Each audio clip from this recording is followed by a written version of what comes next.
jurusan manajemen Fakultas Ekonomi Universitas Bogor, Mbak. Perkenalkan, saya Joyce Safira Purnomo dari Universitas Bina Tarakan, jurusan manajemen. Ya.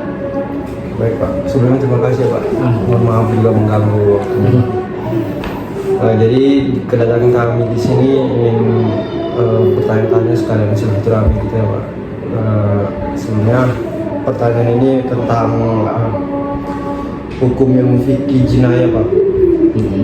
Untuk kasusnya sendiri kami mengambil kasus tentang pembunuhan. Jadi langsung saya langsung untuk pertanyaan Pak. Pertanyaan yang pertama tuh Pak, kami kan ini sebagai orang awam Pak. Jadi saya ingin mengetahui sedikit lah apa yang dimaksud dengan ilmu fikih jinayah ini. Fikih itu sendiri kalau secara bahasa dia beda cara maknanya adalah pemahaman. Misalnya dia dari hadis Nabi pernah bersabda, mayyuridullahu bihi khairan yufaqihu fiddin. Siapa yang Allah inginkan kebaikan atas dia, maka Allah akan memudahkan atau paham dia. Nah, dari konteks itu maka fikih itu sebenarnya adalah pemahaman tentang hukum-hukum Islam atau hukum-hukum agama yang bersumber dari Al-Quran dan Hadis melalui metode istihad. Nah, katanya kenapa dia harus melalui metode istihad? Karena memang dalil-dalil yang didasarkan terhadap pemahaman fikih itu bukan dalil yang qat'i tapi zon. Jadi dia punya misalnya gini, dia punya makna yang bercabang. Misalnya ada satu teks tapi bisa diartikan A, bisa diartikan B. Nah itu fikih. Tapi kalau dia qat'i jelas, sorry langsung itu dia maksudnya hukum. Nah dalam konteks itu fikih jinayah adalah hukum-hukum Islam yang diambil dari Al-Quran dan Hadis melalui metode istihad, karena dalil-dalil yang diajukan dalam konteks jinayah itu adalah dalil-dalil yang punya pemahaman yang mungkin bersayap. Nah itu fikih. Walaupun di dalam fikih nanti ada juga tetap akan ada hukum, tetap ada cabang. Nah artinya tetap ada yang pasti gitu. Nah kayak kalau di fikih itu sangat amat memungkinkan terjadinya perbedaan pendapat. Tidak sama gitu ya? Bukan tidak sama ya, ada penafsiran lain. Nah sehingga konteks kebenarannya dia adalah kotok dan shawab, jadi benar atau salah, bukan dan batil. Makanya kemarin ketika terjadi perdebatan misalnya tentang musik misalnya, kalau ada yang sebelumnya ya artinya ada juga yang mengatakan itu kafir ya. Nah itu sebenarnya kurang tepat karena musik itu dia masuk dalam konteks fikih, maka dia kualitas kebenarannya adalah dia adalah kotor atau salah, benar atau salah, bukan atau batil. Tapi kalau dia berbeda dalam hal-hal yang usul misalnya itu konteks sebenarnya adalah hak dan batil.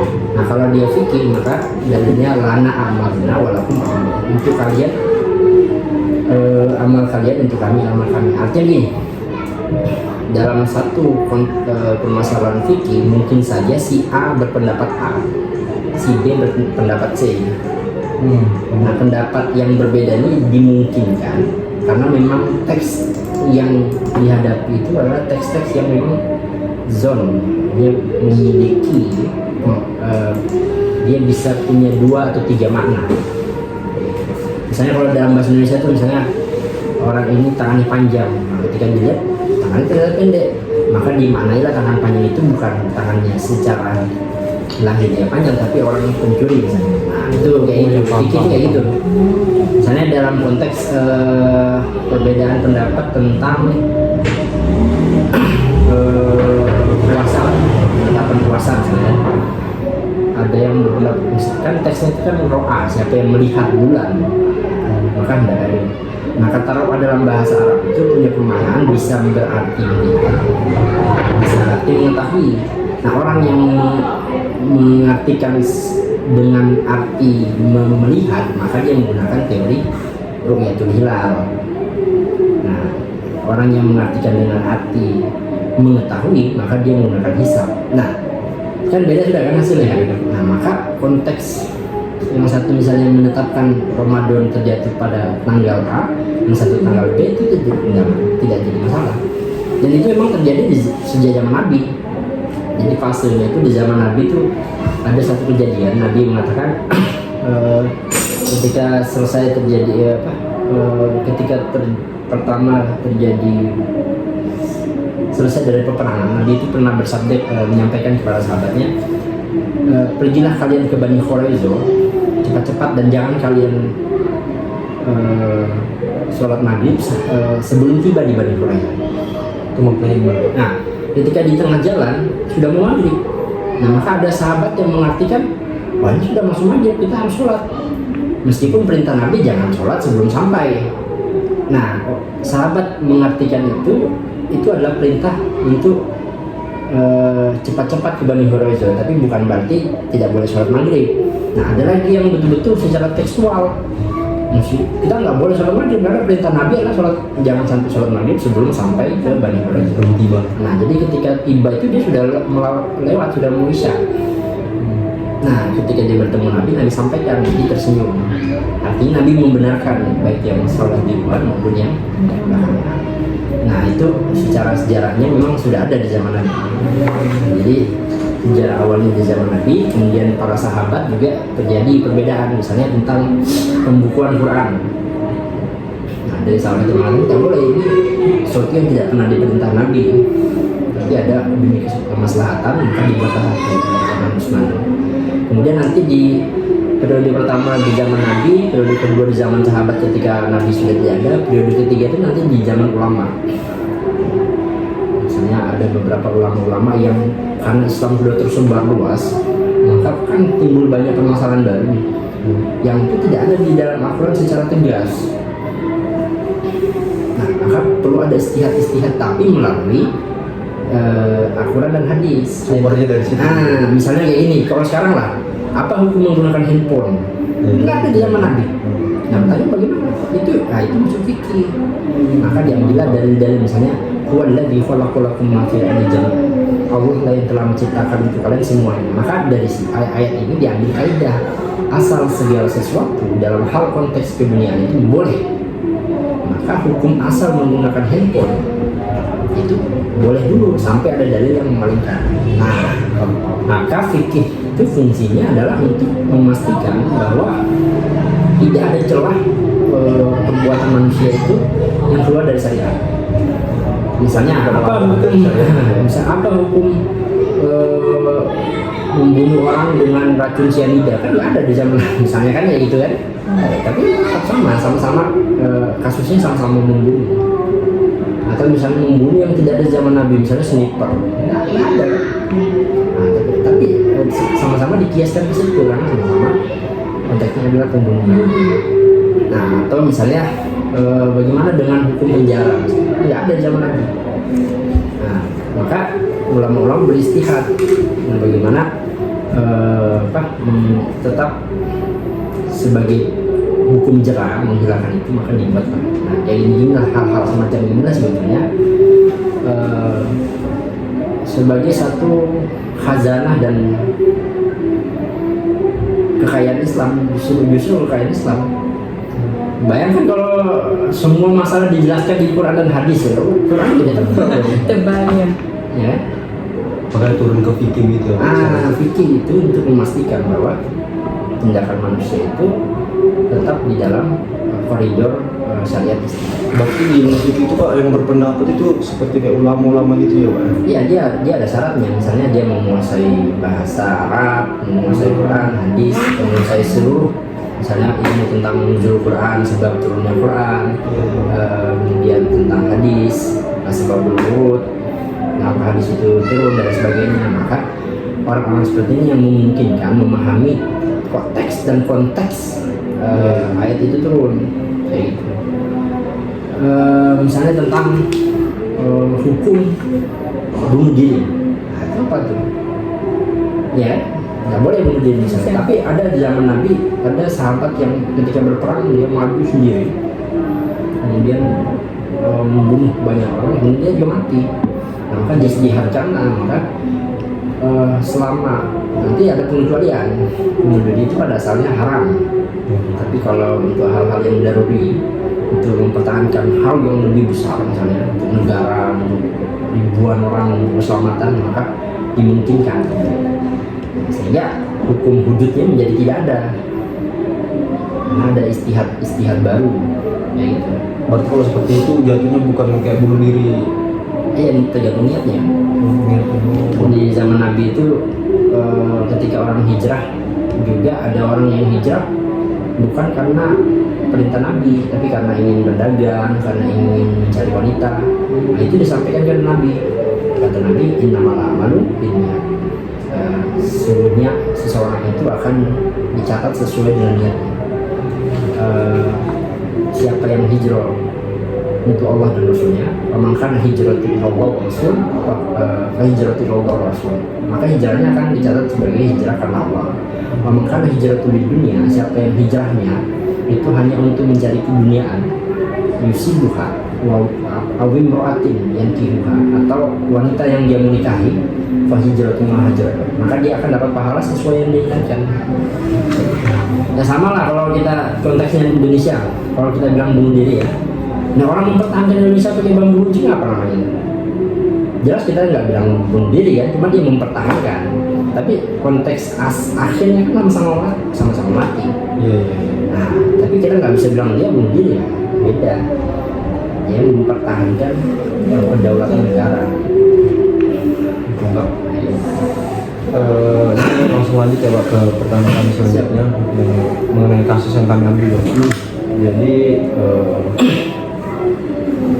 ini saya bertanya Pak, bagaimana di dalam hukum Islam tuh sanksi yang didapatkan ketika orang ini melakukan pembunuhan tapi secara tidak sengaja Pak.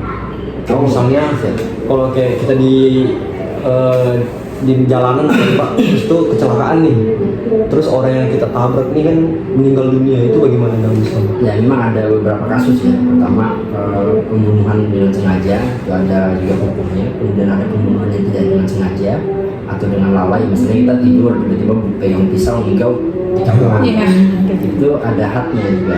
Ada dia ada beberapa macam. Di antaranya adalah pemaafan. Jadi pemaafan dari keluarga. Kalau enggak ya berarti nanti didatangkan ke hakim ya. Dia masuk ke lalai. Itu dia biasanya membayar denda. Nah, cuma masalahnya di kita ini kan, Indonesia ini kan kalau kita menerapkan kan bukan juga negara Islam ya, itu dia masalahnya. Indonesia ini adalah negara mayoritas Islam yang ada sebagian hukum Islam dimasukkan menjadi hukum legal, ada juga yang belum. Makanya itu fungsi kita memahami hukum Islam itu untuk bagaimana kita secara mayoritas bisa memasukkan itu sebagai hukum legal. Tanpa itu nggak bisa, kecuali memang tegak khilafah kan, misalnya begitulah. Nah, cuma masalahnya kan nggak bisa sesaklek itu. Makanya dibuatlah salah satu syaratnya itu undang-undang tentang dia itu dia harus masuk ke dalam legal negara. Kalau nggak masuk nggak bisa. Itu pernah terjadi dulu di Ambon kalau nggak salah ya, itu ada salah satu ustadz dia menerapkan syariat Islam. Kalau nggak salah ada pengikutnya yang berzina lalu dirajam. Hukum di Arab Saudi. Ya, jadi konteksnya sebenarnya terjadi perdebatan kan, ini kan bukan negara Islam. Akhirnya belakangan memang tidak diperbolehkan. Nah, kecuali memang kita memasukkan seluruh hukum-hukum Islam itu menjadi hukum positif negara. Nah, sama dengan misalnya hukum tadi itu ketika membunuh, apakah bisa dengan penggunaan syariat Islam? Itu kan alurnya panjang ini. Kita harus datangkan ke pengadilan Islam, kemudian datang sesuai hukum Islam kan. Nah, kalau enggak ya kita pakainya hukum positif. Terus kalau ini Pak, kalau kayak di dalam fikih jinayah ini kan, bagaimana cara mengaturnya itu tentang kayak kita ini membunuh kan Pak, cuman kita membunuh ini dengan niat kayak pembelaan diri, itu cara mengatur hukumnya gimana Pak? Dalam ilmu fikih? Kalau dia membela diri itu bukan membunuh. Kalau membela diri itu ada memang salah satu kan ada hadis Nabi, salah satu jihad itu adalah mempertahankan tadi kan kehormatan. Bahkan salah satu tujuan penerapan syariat Islam itu adalah hifzun nasl. Ada hifzuddin, hifzun nasl, hifzun nafs. Jadi menjaga diri itu juga bagian daripada tujuan penerapan syariat Islam. Jadi maksudnya gini, dalam kerangka hukum Islam, kenapa ada jihad? Itu sebetulnya dalam rangka untuk menjaga supaya jangan sampai hak-hak orang lain, baik itu dalam konteks agamanya, dalam konteks ada agama orang yang menghina agama, kan banyak kan. Nah kalau nggak ada hukum ini kan berarti agama akan tergerus. Yang kedua misalnya menjaga akal. Nah kalau tidak ada hukum hak ini, maka orang tadi dengan mudahnya tadi minuman khamar dan sebagainya.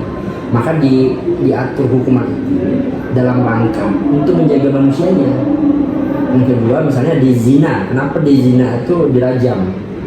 Itu enggak dalam rangka menjaga manusia itu, jangan sampai dia menjadi korban atau tindak perzinahan. Yang kedua menjaga harta. Misalnya menjadi Islam dalam kadar tertentu orang itu bisa dipotong tangan. Itu sebenarnya bukan itu tujuannya, bukan tapi untuk protek terhadap harta orang, mencegah. Itu. Jadi kalau ditanya bagaimana dengan tadi orang yang menjaga melakukan pembelaan, kalau di dalam Islam maka dia harus dibuktikan dulu apakah benar dia pembelaan. Bahkan dia mungkin bisa terlepas dari hukuman itu. Dari dosa sendiri itu gimana? Iya kan bukan niatnya kan. Kayak susah kan kalau kayak ambil contoh kecilnya itu kayak kita dibegal, kayak kita melakukan pembelaan. Bahkan hukum positif kan ada begitu juga. Ada pernah ditangkap. Terus Prof Mahfud sebagai Menko Polhukam mengatakan nggak bisa, orang membela diri kok di penjara dibebaskan. Berarti kalau dalam konsep hukum negara Indonesia juga dibenarkan ya mengakomodir pembelaan itu, artinya memang orang tidak berniat membunuh. Iya. Nah kalau misal ada yang kayak pembunuhannya, terus pembunuhnya nggak ketangkap gitu, tapi yang ketangkap orang lain, itu gimana? Salah tangkap. Iya, salah tangkap itu hukumnya kan? Iya, artinya itulah fungsinya kan. Ada dalam hadis dikatakan bahwa hakim itu bagi tiga. Ada hakim yang dia menghukumi sesuatu itu karena ilmunya dan dia menghukumi yang benar, maka hakim ini akan dapat pahala dan masuk surga. Ada hakim yang tiga ya. Jadi ada hakim yang dia memutuskan sesuatu, dia tahu itu salah, tapi dia memutuskan itu, artinya dia tahu itu salah, tapi dia mengatakan benar. Dia menyimpangi ilmunya. Tapi dia tahu, ini itu hakim bisa masuk neraka ya. Dapat dong. Dan terakhir ada hakim lagi yang sudah dia nggak paham, dia putuskan dengan tidak punya ilmu. Nah makanya memang berat jadi hakim itu. Nah itu konteksnya salah tangkap itu. Karena hakikatnya kita sebetulnya sedang menzolimi orang yang sebetulnya tidak melakukan sesuatu. Lalu kita mengatakan dia melakukan sesuatu dan bahkan dia menerima seluruh konsekuensi yang tidak dia lakukan. Iya betul Pak. Jadi zolim ya. Nah makanya berat ini hukumannya. Artinya bagi si pelaku ini bisa saja dia kalau dia ridho ya bisa menjadi penggugur dosa atau menjadi pahala bagi dia. Cuma kalau bagi si hakim ini dan seluruh perangkat di bawah itu bisa jadi berdosa, akan zolim lah terhadap dia. Pak, oke. Karena udah 3 kan pertanyaan tadi ya? Iya, udah cukup. Dari ya, kami mengucapkan terima kasih karena udah membantu kami dalam wawancara ini. Ya, Pak, boleh izin nanti foto di depan kah? Iya boleh. Sama, iya. Terima kasih ya. Kasih ya Pak waktunya Pak. Terima kasih waktunya.